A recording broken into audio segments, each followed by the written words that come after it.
देश का सबसे भरोसेमंद चैनल डीडी न्यूज पर लेकर हाजिर हूं आपका अपना पसंदीदा शो खबरों का सरपंच न्यूज पंच। और इस कार्यक्रम के जरिए हम आप तक हर रोज वो तमाम खबरें पहुंचाते हैं जिन पर रहती है हम सभी की नजर, क्योंकि न्यूज पंच में सिर्फ खबर नहीं होती बल्कि होती है हर खबर की पूरी पड़ताल। और आज जिन प्रमुख खबरों की करेंगे हम बात, विस्तार से जानेंगे एक एक अपडेट अपने संवाददाता से। सबसे पहले एक नजर डालेंगे उन प्रमुख खबरों पर, यानी टॉप लाइन्स पर। और टॉप लाइन से सबसे पहली और प्रमुख खबर आपको बता दें जो है पश्चिम बंगाल से जुड़ी, जहां पर पहले चरण को लेकर इस समय मतदान हो रहा है। सुबह से ये मतदान शुरू हो चुका है। आखिर कितने प्रतिशत मतदान अभी तक दर्ज किया गया है और जनता के मुद्दे क्या है? भारतीय जनता पार्टी और साथ ही ममता, आखिर इन दोनों में से जनता किसे चुनेगी, बताएंगे इस खबर के बारे में। लेकिन इसके साथ ही जो दूसरी प्रमुख खबर वो है ऑनलाइन गेमिंग से जुड़ी। जी हाँ, अब मनी गेम बिल्कुल नहीं चलेगा ऑनलाइन, क्योंकि 1 मई से नए नियम ये लागू होने जा रहे हैं। अब सरकार की तरफ से जो ये नए नियम लाए गए हैं, क्या है उन नए नियमों में और इसके साथ ही क्यों इन नए नियमों को लाया गया है, क्या इससे फर्क जो है वो नजर आएगा, बताएंगे इस खबर के बारे में भी।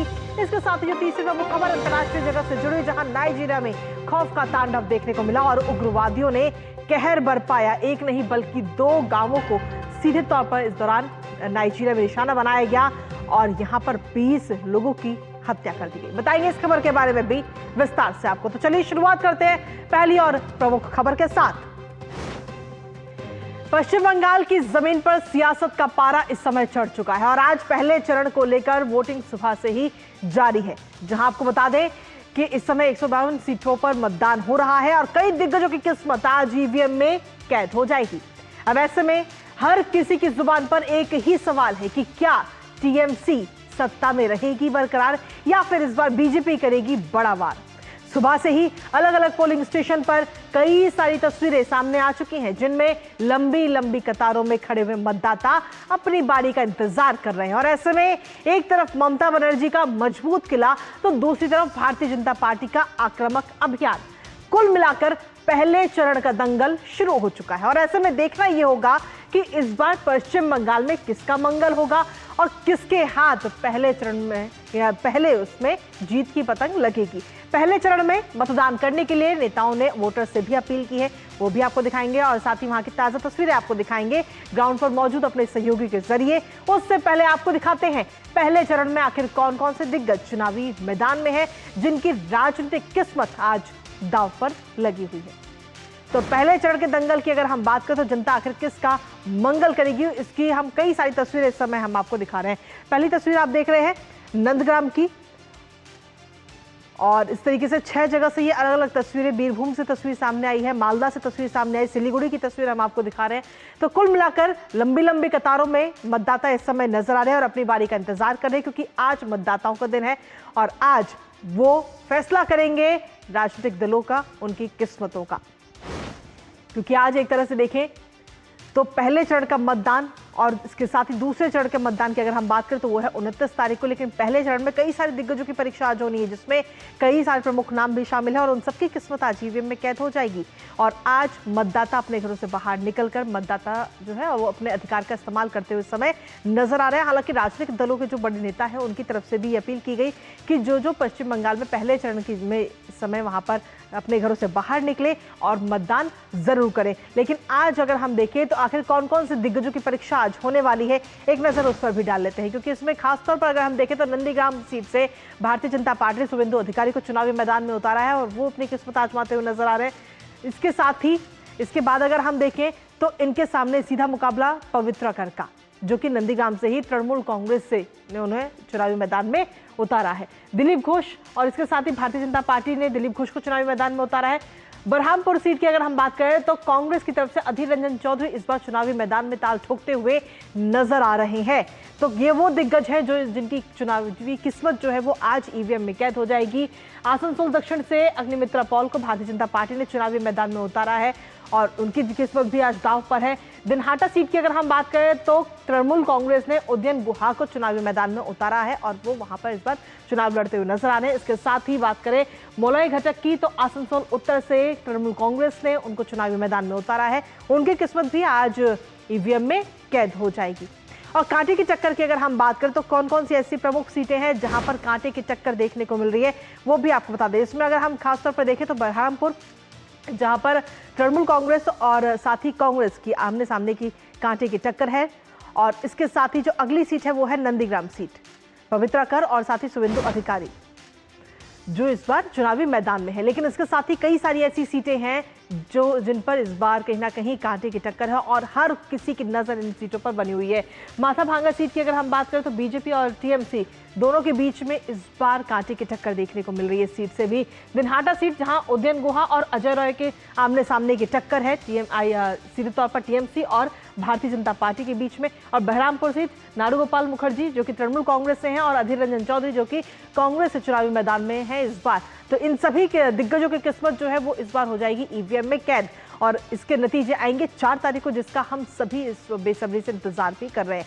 तो ये वो सीटें हैं जहां पर कांटे की टक्कर। लेकिन इसके साथ ही युवाओं और महिलाओं से मतदान की खास अपील खुद प्रधानमंत्री नरेंद्र मोदी ने की है। विकसित बंगाल के लिए मतदान करें, ये बात उनकी तरफ से कही गई है, क्योंकि ये सीधे तौर पर जो आज का दिन है बेहद ही खास है, खासतौर पर पश्चिम बंगाल के लिए, क्योंकि अगले 5 साल डिसाइड होंगे कि अगले 5 साल किस दिशा में पश्चिम बंगाल आगे बढ़ेगा। अमित शाह की तरफ से भी अपील की गई और उन्होंने सीधे तौर पर सुरक्षित और समृद्ध बंगाल के लिए मतदान करें, ये बात उनकी तरफ से कही गई। और जेपी नड्डा की अगर हम बात करें जो कि केंद्रीय मंत्री, उन्होंने कहा कि न्याय, गरिमा और प्रगति की सरकार का आप गठन करें।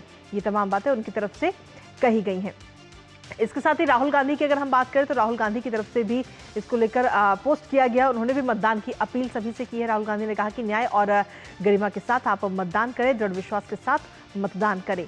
मल्लिकार्जुन खड़गे की तरफ से भी अपील की गई है कि आप दृढ़ विश्वास के साथ आगे आए और मतदान करें, अपने मताधिकार का इस्तेमाल आप जरूर करें, ये बात उन्होंने कही। और वहीं टीएमसी ने भी कहा कि किसी भी भय के, बिना किसी भय के आप मतदान करें। तो सीधे तौर पर आज पश्चिम बंगाल में पहले चरण का मतदान हो रहा है। सुबह से ही मतदान प्रक्रिया जो है वो जारी है और काफी संख्या में वोटर्स जो है इस समय कहीं ना कहीं पोलिंग बूथ पर नजर आ रहे हैं और लंबी लंबी कतारें आज सुबह से ही लगी हुई हैं। वहां की ये तस्वीरें भी इस समय आपको दिखा रहे हैं। लेकिन इसके साथ ही टीएमसी पर एक बड़ा आरोप भी इस बीच लगा है। मुर्शिदाबाद में वोटर्स को डराने का ये आरोप लगा है, हथियार दिखा करके धमकाने का आरोप, और मतदाताओं को वोट डालने से वहां पर रोका जा रहा है। जिसके बाद में जैसे ही ये तस्वीर सामने आती है, जैसे ही शिकायत चुनाव आयोग के पास पहुंची, तुरंत ही इसको लेकर कार्रवाई भी की गई है। और वहां की ये तस्वीरें भी इस समय हम अपने दर्शकों को दिखा रहे हैं। तो तृणमूल कांग्रेस पर एक बार फिर से ये बड़ा आरोप लगाया कि हथियार दिखा करके धमकाया जा रहा है मतदाताओं को और वोट डालने से रोका जा रहा है। आप देख रहे हैं कि हालांकि सुरक्षा व्यवस्था की अगर हम बात करें तो सुरक्षा व्यवस्था चाक चौबंद है और सभी के अंदर एक विश्वास जगाने का काम वहां पर जो प्रशासन है वो इस समय करता हुआ नजर आ रहा है। हमारे साथ 2 सहयोगी सौरभ दत्ता और साथ ही दिवांशु इस समय जुड़ रहे हैं, सीधा उनकर करते हैं। सबसे पहले दिवांशु, आपके पास में आना चाहेंगे, पोलिंग बूथ पर किस तरीके का उत्साह इस समय नजर आ रहा है, क्योंकि कई सारी तस्वीरें तो अभी तक सामने आ चुकी हैं जो हमने अपने दर्शकों को भी दिखाई, जिसमें लंबी लंबी कतारों में मतदाता खड़े हुए नजर आ रहे हैं। आपने कई सारे मतदाताओं से बात भी की होगी, आखिर कौन कौन से ऐसे बड़े मुद्दे हैं जिनको इस बार ध्यान में रखकर वहां के मतदाता मतदान कर रहे हैं? दिवांशु। देखिए, बिल्कुल कृतिका, आपको बताना चाहूंगा कि मतदाताओं में काफी उत्साह है। फिलहाल मेरी मौजूदगी है दार्जिलिंग जिले के माटीगढ़ा नक्सलबाड़ी विधानसभा सीट पर और मेरे पीछे आप लंबी लंबी कतारें देख रही होंगी कि कितनी बड़ी संख्या में न केवल पुरुष बल्कि महिलाएं यहां पर सुबह से पहुंच रही हैं अपना वोट। मैं चाहूंगा कि ये सीट की बात करें तो ये एक ऐतिहासिक सीट है। 1967 में नक्सलबाड़ी आंदोलन यहां से शुरू हुआ था और उसके बाद से ही हम कह सकते हैं कि लेफ्ट का इस सीट पर कब्जा हुआ करता था। लेकिन 2021 में यहां पर बदलाव हुआ और भाजपा का विधायक बना। लेकिन फिलहाल इस तस्वीरों महिलाएं कितनी उत्साहित हैं वोट डालने के लिए, और कहीं ना कहीं एक दर्द भी है इन महिलाओं में। आपने जिस तरीके से जिक्र किया कि मेरी महिलाओं से बातचीत हुई होगी तो उनका क्या कहना है, तो मैं आपको बताना चाहूंगा कि जिस तरीके से वुमेन रिजर्वेशन बिल संसद में गिरा, उसको लेकर यहाँ की महिलाएं जो है वो चर्चा करना चाहती हैं। वो मुझसे भी पूछ रही थी आखिर ऐसा क्या हुआ कि संसद में ये बिल गिर गया। तो ये इस बात का अंदाजा लगाया जा सकता है कि अगर ये मुद्दा अपने दिमाग में रखकर ये महिलाएं यहाँ पर वोट करती हैं तो आखिर क्या उसका परिणाम होने वाला है। आपको एक बात और बताना चाहूंगा कि नॉर्थ बंगाल में करीब 54 सीटें हैं, 7 जिले की 54 सीटें हैं और इस बार नॉर्थ बंगाल पे भाजपा ने काफी ज्यादा फोकस किया है। तो इस बात को साफ कहा जा सकता है कि इस बार जो मुख्यमंत्री है वो नॉर्थ बंगाल तय करने वाला है, क्योंकि नॉर्थ बंगाल की 54 सीटों में से करीब 30-32 सीटें ऐसी हैं जो कि टीएमसी के पास हैं, 20 से 22 सीटें ऐसी हैं जो कि भाजपा के पास हैं। और भाजपा को ऐसा लगा था कि अगर इन 54 सीटों पर ज्यादा अपनी जान झोंकी जाए तो ये कहीं ना कहीं इसका असर विधानसभा में डाल सकती हैं और उनका मुख्यमंत्री बन सकता है। तो कुल मिला के इस बार मुख्यमंत्री दीदी बनेंगी या दादा बनेंगे, ये तो यही लोग तय करेंगे। जी बिल्कुल दिवांशु, और इसके लिए हमें 4 तारीख तक का इंतजार भी करना होगा। हमारे साथ में हमारे सहयोगी सौरभ दत्ता भी जुड़ गए हैं। सौरभ, अभी हाल ही में एक तस्वीर सामने आई जिसमें बताया जा रहा है और सीधे तौर पर टीएमसी पर एक बड़ा आरोप भी लगा कि टीएमसी के जो कार्यकर्ता है वो वोटर्स को रोकने की कोशिश कर रहे हैं, हथियार दिखा करके धमकाया जा रहा है उन्हें। हालांकि चुनाव आयोग ने तुरंत एक्शन भी लिया है इस पर। कृतिका, देखिए, चुनाव जब से बंगाल में घोषित हुआ है तब से लेकर चुनाव आयोग की तरफ से लगातार बंगाल की जनता को एक आश्वासन दिया गया है कि इस बार बंगाल की चुनाव वो भयमुक्त, हिंसा मुक्त करवा के ही रहेंगे। वो तो 6 ऑब्जेक्टिव पुलिस एडमिनिस्ट्रेशन डीओस के लिए चुनाव आयोग ने तय किया था, उसका झलक आज सुबह से ही देखने को मिल रहा है। कंट्रोल रूम सेटअप किया गया है, जिस कंट्रोल रूम में 152 कॉन्स्टिट्यूएंसीज के हर एक कोना, हर एक बूथ, 44,000 से भी ज्यादा जो बूथ है, उस 44,000 से ज्यादा बूथ पर निगाहें है चुनाव आयोग के। और उसी के चलते डोमकॉल का जो ये घटना सामने आया, जहां पे देखा गया, जहां पे ये खबर मिली कि एक मोड़ पे जो पोलिंग बूथ की तरफ जो रास्ता जाता है, उस मोड़ पर टीएमसी के लोग वहां पे जमायत करके हैं और जो वोटर्स उनके खिलाफ, जो वोटर्स उनके नहीं है, उनको डराया जा रहा है, धमकाया जा रहा है। चुनाव आयोग बैठी नहीं रही, चुनाव आयोग तुरंत वहां पे सेक्टर ऑफिसर के फोर्स को भेजा और सेक्टर ऑफिसर के फोर्स ने उस पूरे जो वोटर्स जो थे, जो 50 से 100 से भी ज्यादा जो वोटर्स थे, उनको बूथ तक ले गए और उनको वो वोट दे सके, ये सुनिश्चित किया। और अभी और एक इंसिडेंट हुआ है, वो मुर्शिदाबाद के नौदा में हुआ है, जो हुमायूं कबीर का इलाका माना जाता है। वहां पे हुमायूं कबीर के साथ तृणमूल का झड़प हुआ है। वहां पर भी सेंट्रल फोर्स आके ही पूरे जो सिचुएशन है उसको कंट्रोल किया। तो जिस सेंट्रल फोर्स को लेकर सत्तारूढ़ पार्टी तृणमूल बार बार सवाल उठा रही थी कि 2 लाख से ज्यादा सेंट्रल फोर्स क्यों है, क्यों एक यहाँ पे एक कश्मीर जैसा सिचुएशन बनाया जा रहा है, ये जवाबदेही है, ये क्यों है, क्योंकि ये दमकल की घटनाएं दिखा रहा है, ये नौदा की घटनाएं दिखा रहा है, जहां पर अब तक करीब 11 बजने को चला है, लेकिन अभी तक बंगाल का वोट जो शांतिपूर्ण रहा है, उसका एक बड़ा कारण है चुनाव आयोग का हर एक कदम, चुनाव आयोग का वो डंडा जो इस बार जो यहाँ पे अशांति फैलाते थे या फिर सिचुएशन को गड़बड़ करते थे, उनके ऊपर चला, उसका नतीजा साफ अभी तक देखने को मिल रहा है। कृतिका, बिल्कुल सौरभ, साफ नतीजा, उसका असर भी कहीं ना कहीं आगे आने वाले समय जो अभी दूसरे चरण के मतदान होंगे उसमें भी नजर आएगा। हमारे साथ में दिवांशु भी इस वक्त लगातार बने हुए हैं। दिवांशु, सीधे तौर पर अगर हम देखें तो आपके पीछे जैसे कि तस्वीरें भी हम अपने दर्शकों को भी दिखा रहे थे कि काफी संख्या में महिला मतदाता है, लेकिन महिलाओं को लेकर इस बार कई सारे मुद्दे जमीनी स्तर पर भी नजर आए। सुरक्षा का व्यवस्था सबसे ज्यादा इस बार उठाया गया और इसके साथ ही वहीं ममता बनर्जी भी एसआईआर का मुद्दा उठाती हुई नजर आई। लेकिन आप इस वक्त जहां पर मौजूद है, वहां की जो जनता है उसके मन में क्या कुछ नजर आता है इस बार? देखिए, बिल्कुल कृतिका, आपको बताना चाहूंगा कि बंगाल में लंबे समय से महिला सुरक्षा का एक बहुत बड़ा इशू है और वो इशू जो है इस बार चुनावों के दरमियान जो है वो उठता हुआ नजर आया। आरजीकर मेडिकल जो कॉलेज है उसका हमने केस देखा। इसके अलावा कई ऐसे और इंसिडेंट बंगाल में देखे जो कि यहाँ पर महिला सुरक्षा को लेकर जो है सवाल खड़े होते हुए नजर आए हैं और यही वजह है कि इस बार भाजपा ने महिला सुरक्षा का मुद्दा इस पूरे इलेक्शंस के दौरान उठाया है और महिलाओं को इस बात का वादा किया है कि अगर हमारी सरकार बनती है तो महिला सुरक्षा जो है उनका पहला मुद्दा होगा और उस पर जो है काम किया जाएगा।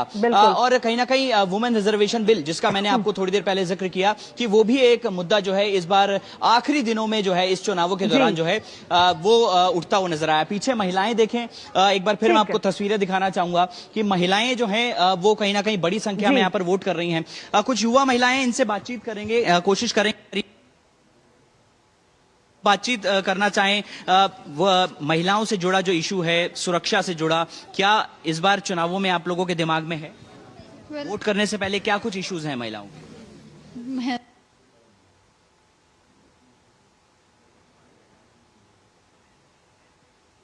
सुरक्षा जो है महिलाओं को ज्यादा मिले या फिर कुछ और? यहाँ की तस्वीरें भी हम अपने दर्शकों को लगातार दिखा रहे हैं। जो भी हो या जो भी चलिए, बहुत बहुत शुक्रिया दिवांशु तमाम जानकारी और वहां की तस्वीरें हमारे साथ साझा करने के लिए। इसके साथ ही सौरभ, आपका भी बहुत बहुत शुक्रिया तमाम जानकारी हमारे साथ साझा करने के लिए। तो नजर इस खबर पर लगातार बनी रहेगी, लेकिन इसी बीच न्यूज पंच में रुकेंगे छोटे से ब्रेक के लिए। आप बने रहिए हमारे साथ। जब धरती चीर कर निकलता है लोहे का पत्थर और मिलता है मोंगिया के जोश से, फिर तपता है, पिघलता है और बनता है फौलाद। अब होता है सरिया सारी खूबियों के साथ। मोंगिया स्टील, मजबूत देश का मजबूत सरिया। थिक थिक है, स्मूथ स्मूथ है, कौन सा है ये दही? आमूल मस्ती, आमूल मस्ती। जितना टेस्टी है उतना हेल्दी है, सब कहे यही सही दही। आमूल मस्ती, आमूल मस्ती। ऐसे ही खाया या डिश पकाया, जो भी बनाया उसको पचाया, सबसे बेस्ट ये दही। हेल्दी, टेस्टी और थिक दही, अमूल मस्ती दही, हर घर में घुल जाए, हर दिल में जम जाए। सबसे बेस्ट ये दही।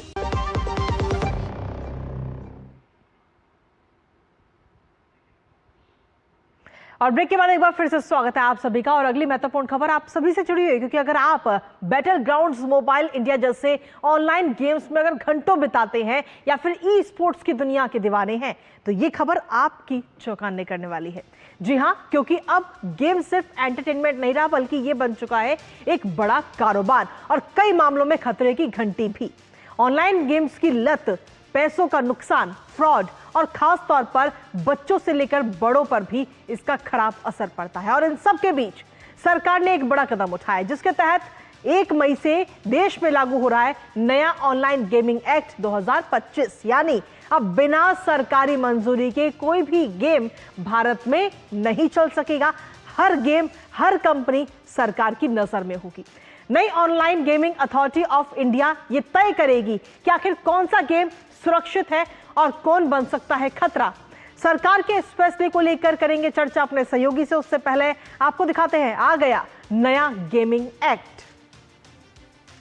तो आपको बता दें कि नया गेमिंग एक्ट इस समय आ चुका है, जहां ऑनलाइन गेमिंग पर सरकार इस समय अब सख्त होती हुई नजर आ रही है और 1 मई से ये पूरी तरह से लागू भी हो जाएगा। ऑनलाइन गेमिंग पर सरकार इस समय सख्त है और खास तौर पर अगर हम देखें तो रियल मनी गेमिंग पर ये ब्रेक इस समय सरकार की तरफ से लगाया गया है। साथ ही ऑनलाइन गेमिंग प्राधिकरण का गठन भी सरकार की तरफ से किया गया। गेमिंग से जुड़ी हुई जो तमाम गतिविधियां हैं उन पर इसके जरिए सीधे तौर पर निगरानी रखी जाएगी। जो पूरी टीम है वो इस पर निगरानी रखेगी और खास तौर पर जो बिना पैसे वाले गेम्स हैं उनको फिलहाल रजिस्ट्रेशन से राहत फिलहाल के लिए दे दी गई है। हालांकि अगर कोई विशेष निर्देश आगे आने वाले समय में आता है तो उन गेम्स को भी रजिस्ट्रेशन कराना जरूरी होगा, कंपलसरी होगा। लेकिन फिलहाल के लिए उन्हें अभी राहत है जिन गेम्स पर पैसे नहीं लगते। 2 स्तरीय शिकायत जरूरी है और इसके साथ ही निवारण और अपील तंत्र होगा। 1 मई से पूरे देश में इसे लागू कर दिया जाएगा, जिससे सीधे तौर पर अगर हम देखें तो जो लत है वो भी कम होगी। जो फ्रॉड है और पैसे का जो नुकसान होता है उससे कहीं ना कहीं आम लोगों को राहत मिलती हुई नजर आएगी और हर गेम पर सरकार की सीधी निगरानी भी होगी। आखिर ऑनलाइन गेम्स में पुराने और नए नियम में क्या क्या फीचर है, क्या बदलाव है, वो एक बार आपको बता देते हैं। क्योंकि अगर सर्टिफिकेट वैलिडिटी की बात करें तो पुराने नियम में 5 साल की वैलिडिटी थी, लेकिन अब 10 साल की वैलिडिटी। रजिस्ट्रेशन सभी के लिए अनिवार्य था, लेकिन अब सिर्फ नोटिफाइड और जो मनी गेम्स है उन्हीं के लिए रजिस्ट्रेशन कंपलसरी किया गया है। इसके साथ ही रजिस्ट्रेशन के बाद अगर हम अगले फीचर की बात करें तो उसमें भी कई सारे बदलाव देखने को मिलते हैं, जिसमें है क्लासिफिकेशन समय। यानी कि पुराने जो नियम कहते हैं वो है कि कोई निश्चित सीमा नहीं है और नए नियम 90 दिन की डेडलाइन आपको होगी और 90 दिन की डेडलाइन अथॉरिटी मेंबर्स के लिए।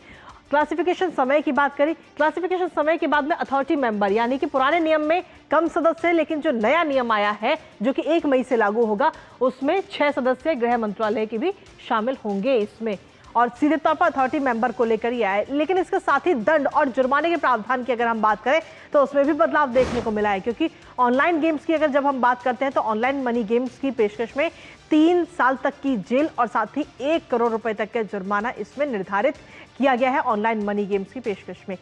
इसके साथ ही दोनों सजाओं का भी प्रावधान है इसमें, दंड और जुर्माने दोनों का इसमें प्रावधान किया गया है। प्रतिबंधित खेलों का विज्ञापन है, यानी कि आप खेलों का जो विज्ञापन है उसे भी इस समय प्रतिबंध कर दिया गया है, उस पर भी रोक लगाई गई है। 2 साल तक की जेल है अगर आप ऐसा करते हैं, और साथ ही 50 लाख रुपए तक का जुर्माना भी आपको भरना पड़ सकता है।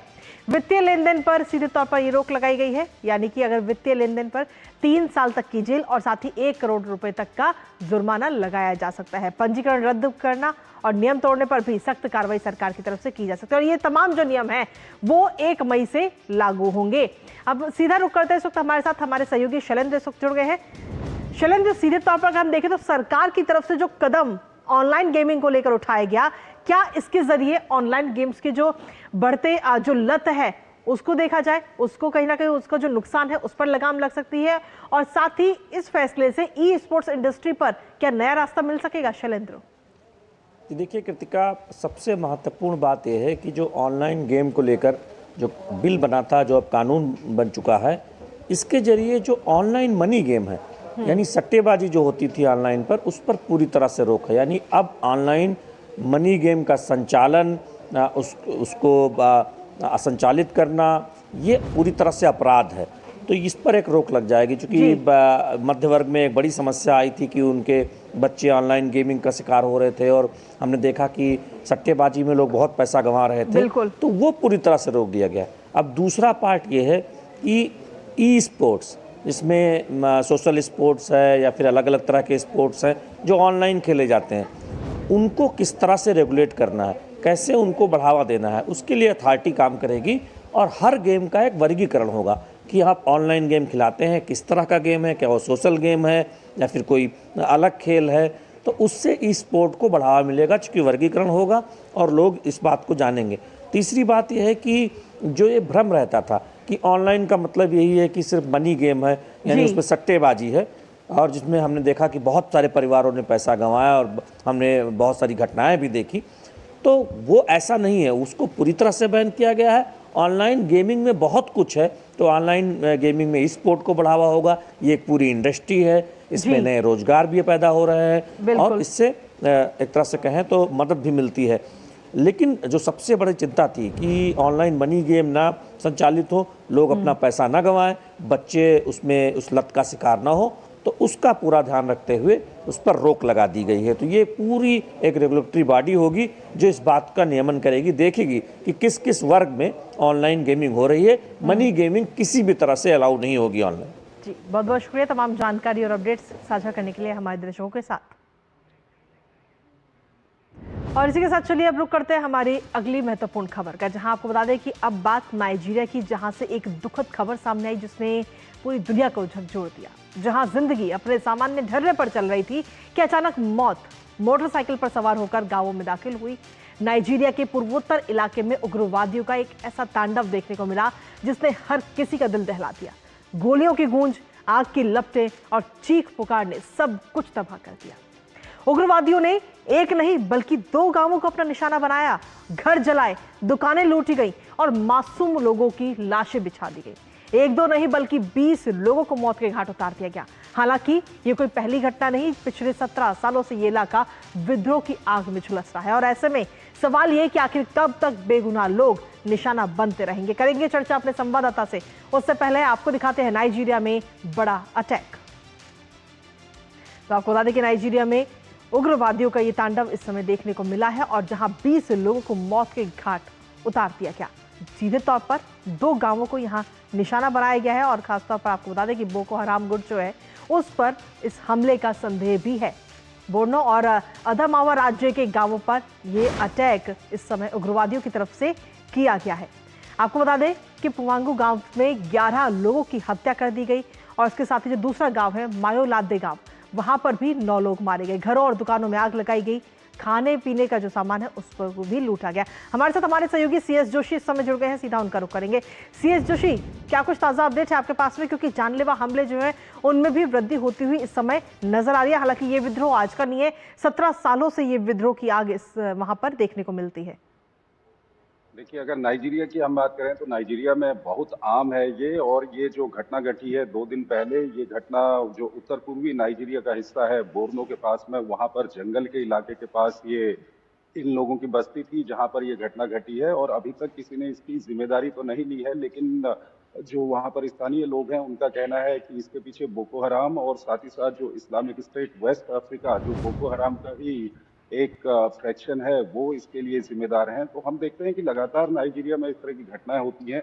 एक तो इसके पीछे कारण होता है रैंसम और साथ ही साथ धन उगाही और लोगों को डराना, और साथ ही साथ दूसरा कारण ये भी है कि ये जो आतंकवादी संगठन वहां पर हैं, इस्लामिक आतंकवादी हैं, खासकर हम बोको हराम की बात करें या इस्लामिक स्टेट वेस्ट अफ्रीका की बात करें, ये कहीं न कहीं सुर्खियों में बने रहना चाहते हैं, इसके लिए भी ये हमला करते हैं। और तीसरा कारण जो ईसाई समुदाय के लोग वहां पर हैं, उनके ऊपर अधिकतर ये हमले किए जाते हैं। हालांकि जो मुस्लिम समुदाय के लोग हैं उनके ऊपर भी कई सारे हमले हुए हैं। और पिछले कुछ समय में हमने देखा है कि अमेरिका की ओर से यहाँ पर एक कदम उठाया गया था, जो इस्लामिक स्टेट के वहां पर आतंकवादी हैं उनके ऊपर हमला किया गया था नाइजीरिया की सरकार के साथ मिलकर। और नाइजीरिया की जो सरकार है, नाइजीरिया की जो सेना है, वो भी लगातार इन आतंकवादियों के खिलाफ वहां पर कार्रवाई करती रहती है।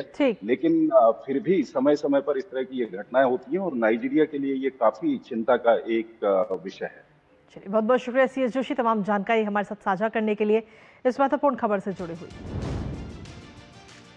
और इसी के साथ फिलहाल न्यूज पंच मुझे और हमारी पूरी टीम को दीजिए अनुमति। दोपहर 2 बजे फिर होगी आपसे मुलाकात। तब तक के लिए नमस्कार।